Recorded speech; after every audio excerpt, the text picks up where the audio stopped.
How to add a subscription product to your funnel. In this video, we will show you how to add a subscription project to a funnel. First, click on the funnel you want to use for your subscription product.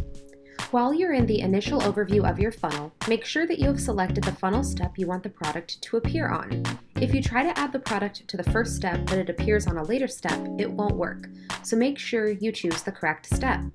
Navigate to the product menu and click on the plus icon to add a product. Select the subscription option and choose a name for the product. You can then create a price display override. It's optional to do this, but it can be handy to customize what people see on their order form when they're purchasing the product.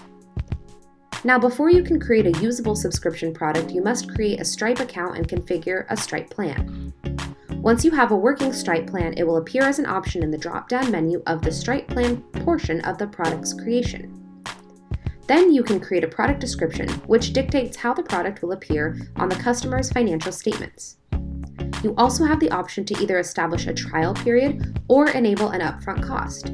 You shouldn't have both of these active options since they tend to cancel each other out. In addition, you can make the subscription a membership offer or choose to make it a bump product.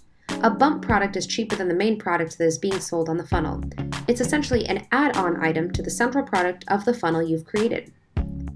Once you have finished creating your subscription and have selected the desired settings, click on Save.